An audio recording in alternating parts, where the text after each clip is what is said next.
Hey guys, it's AJ. It's Wednesday. I'm like Lori, I'm feeling a little sniffly and just kind of like congested and not all the way to a cold, but possibly getting there. So if you would like to have a beaver cold, feel free to lick the screen either on my face or lick Lori's face, and you can share a beaver cold for the holidays. It's us giving back to you guys. It's a little happy holiday gift. Have a cold from Love the Beaver Bunch.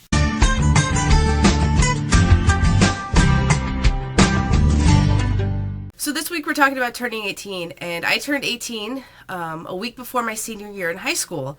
I took first grade twice, as did my brother, because my mom thought that because we were fall babies, it would be a good idea to have us take first grade twice, so we did. And which both of us were 18 the beginning of our senior year. And turning 18, I can't tell you what I did on that birthday party because it probably was not memorable because I lived in a small town and I really couldn't go anywhere or do much.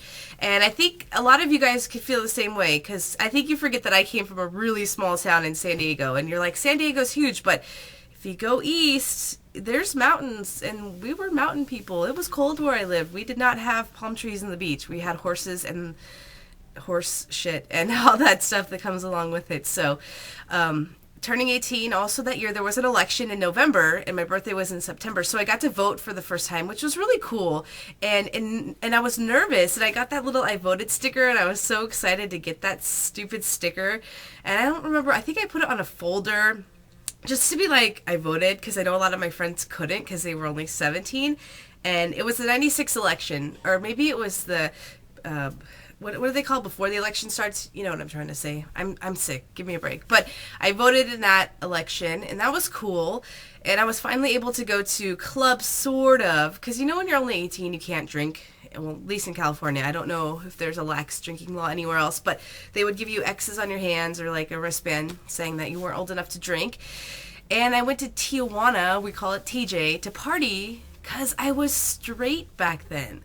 And I went down there with a group of friends, and I was able to party and drink in Mexico at 18. And that is so dangerous. Looking back at it now, like, I would never have done that, because going down to Mexico at that age, like, bad things could have happened. I don't know how I avoided so many bad situations, but somehow they just, like, stayed behind me. But I did go to Mexico and party quite often with friends. Bad decision. Going back, I would never do that again. I enlisted in the Army. I left for boot camp when I was 18. I turned 19 in Army boot camp. So that was interesting. Being old enough to like make a decision like that, to join the military.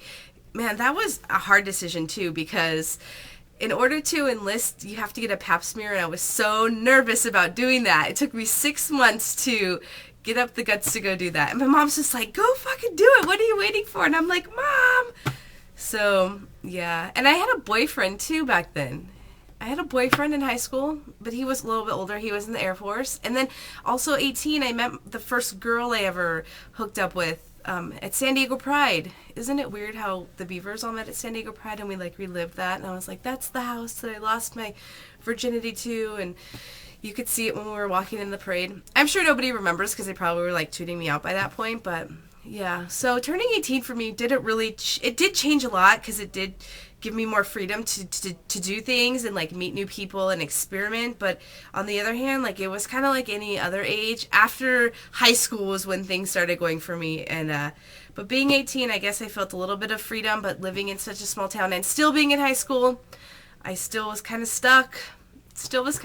But listen, baby beeves, and to all you guys who are 17 and 18, it gets better. And I tell you this all the time. It just takes patience and time, and it's going to get better for you. So if you feel down now and you're not old enough, or a lot of you guys email us and you're like, I'm 16 and I met this girl and I'm in high school and she broke my heart. And like my advice for you guys is it just gets better, because I'm going to tell you guys, I was in love with this boy I was dating, and he broke up with me, and I was devastated. And looking back on it now, I'm like, what the hell was I upset for? But not realizing and not having that experience from dating other people, that there are more people out there, I really felt like that was the worst thing that could ever happen to me, and it definitely wasn't. So I think that being 18 is definitely where the life lessons start, and I hope that this video kind of like gave some people an idea that, you know, maybe turning 18 isn't going to be the page turner that you've been waiting for. At least for me, it wasn't. I kind of stuck in high school, but After 18 was when things picked up, after I graduated high school. So if you're in high school, just hang in there. Things are going to get better. They did for me, and it seems like it did for the other beavers. So thanks for listening to me ramble for a couple minutes in my stuffy nose, and I'll see you guys next Wednesday. Have a great week and good weekend, and stay warm.